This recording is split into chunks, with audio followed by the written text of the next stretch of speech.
Baik pemirsa, kita akan langsung saja lanjutkan perbincangan. Pak Gembong mungkin bisa langsung dikomentari tadi dan juga diberikan tanggapan atas apa yang disampaikan oleh Pak Purwanto bahwa memang masyarakat tidak perlu khawatir bahwa anggaran kemudian sudah disiapkan dan upaya-upaya lainnya untuk bisa mengentas banjir ini bahkan sudah ada progres. Silakan Pak. Makasih Mbak. Jadi kalau menanggapi apa yang disampaikan Pak Haji Purwanto tadi, ya ini pasnya Pak Haji Purwanto itu sebagai jubirnya Pemprov, jubirnya Pak Anies. Sebab idealnya adalah hari ini sama-sama kita saksikan. Saya tidak mengada-ada loh. Tidak mengada-ada dalam arti bahwa seluruh alokasi anggaran yang kita miliki ini kita curahkan untuk penanganan persoalan COVID-19. Lah karena seluruh alokasi lebih banyak kita alokasi untuk penanganan COVID-19, maka sebagian kecil diperuntukkan untuk penanganan persoalan salah satunya banjir. Dengan energi yang kita yang sangat terbatas ini, harapan kita adalah PJLP yang dimiliki oleh Pemprov DKI Jakarta bisa dimaksimalkan, itu maksud saya. Lah hari ini kita saksikan sampai dengan hari ini belum memaksimalkan seluruh energi yang dimiliki oleh Pemprov. Tahapan berikutnya kita dorong, fraksi PD Perjuangan mendorong kepada Pemprov sudah segera dorong kepada DPRD soal KUPA yang segera harus diserahkan kepada DPRD agar di perubahan anggaran nanti bisa kita jelaskan secara detail pos-pos mana yang menjadi skala prioritas yang harus kita tangani.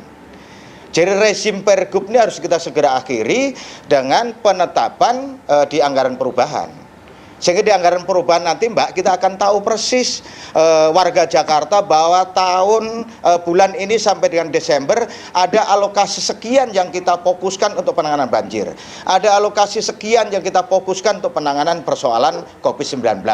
Jadi ini menjadi penting harapan kita agar warga DKI Jakarta paham betul terhadap pemanfaatan seluruh rupiah yang ada di Pemprov DKI Jakarta. Itu yang kedua. Yang ketiga, ini soal skala prioritas. Skala prioritas kita sekarang harus betul-betul kita fokuskan seluruh energi yang kita miliki untuk penanganan COVID-19.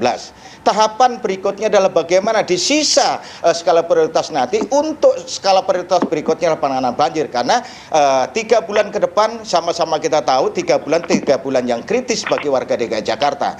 Kalau tadi Pak Purwanto menyampaikan bahwa warga Jakarta nggak usah khawatir, ya nggak khawatir, sudah biasa dengan kebanjiran. Kan ini persoalannya kita hadapi. Masa sih setiap bulan, setiap tahun kita akan selalu kebanjiran begini terus? Nah ini kan menjadi PR kita bersama. PR-nya harus kita tuntaskan dengan penanganan dari Pemprov DKI Jakarta yang serius terhadap persoalan-persoalan banjir ini. Itulah maksud saya. Jadi dengan energi yang terbatas, dengan alokasi yang terbatas, tapi maksimalkan dari seluruh daya upaya yang kita miliki. Itu seperti itu Pak yang kita harapkan dari fraksi PD Perjuangan. Pak Purwanto silakan ditanggapi. Ya, Pak Gembong ini kan rekan saya satu komisi di Komisi A. Bahkan kita mengkritisi SE Sekda yang beberapa mata anggaran itu dihilangkan. Tapi mungkin beliau lupa, saya ingatkan kembali, bahwa ternyata Gubernur Provinsi DKI Jakarta itu tetap memprioritaskan prioritas banjir, penanganan banjir. Dan itu ada item-itemnya, jelas di situ. Memang pembelian lahan banyak yang tertunda, tetapi penanganan banjir tidak melulu harus belanja lahan. Banyak yang dilakukan oleh SDA, lingkungan hidup dan segala macam yang harus kita juga apresiasi. Kalau disampaikan bahwa saya pantasnya sebagai jubirnya Pak Anies, Partai Gerindra tetap mengkritisi walaupun sebagai partai pendukung, tetapi daya kritis kita juga tetap tajam. Apa yang salah ya kita akan katakan salah, apa yang sudah benar ya kita apresiasi. Saya hanya ingin kita berpikir objektif dalam kondisi pandemi corona seperti ini, bahwa masyarakat Jakarta juga dalam keadaan cobaan, bahwa ini adalah masalah kita bersama, masalah antara sinergi pemerintah Provinsi DKI Jakarta, DPRD dan masyarakat Jakarta sendiri untuk sama-sama membahu-membahu.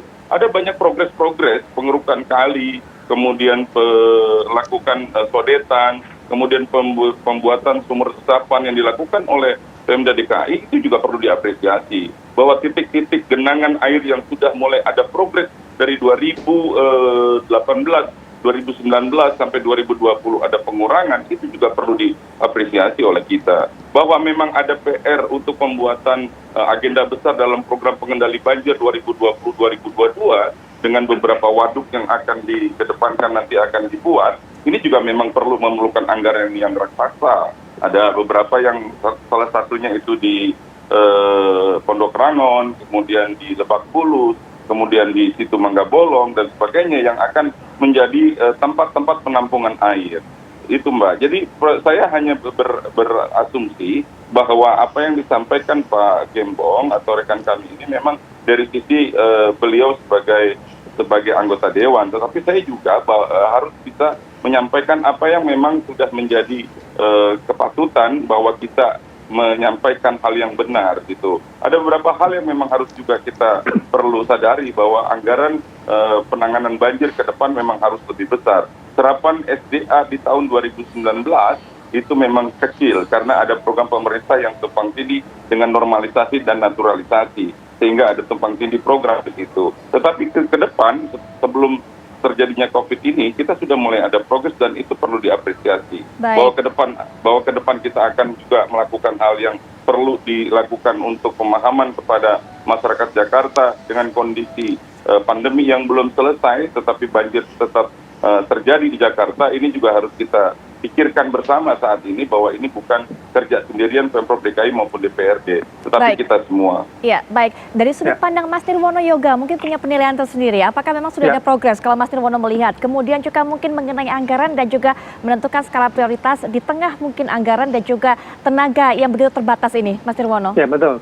Jadi catatan kami ada 3, Mbak Putri. Yang pertama, tentu kita apresiasi apa yang sudah dilakukan oleh Pemprov DKI dalam masa pandemi ini. Apapun dengan segala keterbatasan, apa yang sudah dilakukan seperti diuraikan oleh Pak Purwanto memang harus kita apresiasi. Tetapi yang perlu dicatat itu baru pada tahap pekerjaan rutinitas. Jadi memang pekerjaan yang harus dilakukan oleh Dinas Sumber Daya Air, misalnya seperti pengerukan sungai, waduk, penyediaan pompa, ya, dengan masih keterbatasan pompa juga, kemudian juga pemeliharaan saluran air, sungai, dan situ dan waduk yang di Jakarta. Jadi itu masih dalam tahap kita rutinitas. Mengantisipasinya dalam konteks rutinitas. Artinya, di sini warga Jakarta harus siap juga bahwa dengan kegiatan yang rutinitas ini, Jakarta masih akan mengalami banjir. Rumah-rumah warga yang menjadi langganan banjir masih akan tetap banjir. Kalau sampai dengan akhir tahun ini tidak akan banyak perubahan signifikan. Nah, yang kedua, mau tidak mau, di samping penanganan COVID-19 ini, Pemprov DKI harus mau bersinergi juga dengan Pemprov Jawa Barat dan Banten dan juga pemerintah pusat untuk melakukan langkah-langkah besar membebaskan Jakarta dari banjir, ya, karena banyak PR yang harusnya dikerjakan bersama. Misal tadi, bagaimana 13 sungai di Jakarta ini benar-benar harus ditata ulang, dibenahi, ya, mau normalisasi atau naturalisasi silahkan, tetapi sungai ini harus dilebarkan, ditata ulang, warga harus direlokasi, ke rumah susun mana, kapan. Nah, ini program harus dilakukan. Saluran air misalnya yang paling mudah, banjir lokal Jakarta, kita kan baru 33% saluran air yang berfungsi, gitu. Nah, berarti masih punya 67% saluran air yang harus direhabilitasi, gitu ya. Baik. Baru bicara soal saluran air. Nah, yang ketiga, yang tidak kalah penting, yang tadi saya katakan, kita hanya punya waktu paling tidak 3 bulan ke depan, yang harus mau tidak mau dilakukan secara gotong royong, ya. Misal, kalau saluran air kita melakukan gotong royong pembersihan, ya. Terus kemudian tempat pengungsian tadi yang menerapkan protokol kesehatan. Jadi hal-hal mendesak itu yang harusnya dilakukan dan kita harap ada penambahan anggaran untuk 3 bulan ke depan tadi, Mbak Putri. Kalau tidak, maka warga Jakarta harus siap banjir di akhir tahun dan di awal tahun depan. Iya.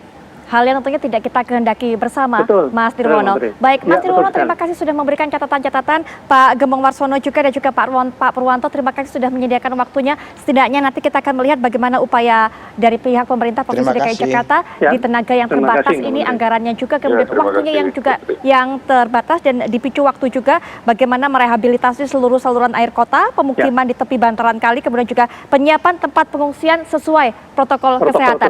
Sekali lagi terima kasih. Dan tentunya dengan keterbatasan waktu ini, maka usai sudah perbincangan kami, pemirsa, perbincangan ini sekaligus juga menutup jumpa kita di Apa Kabar Indonesia Malam. Sesaat lagi Anda bisa menyaksikan Indonesia Raya Club. Saya Putri Viola pamit, selamat malam, sampai jumpa.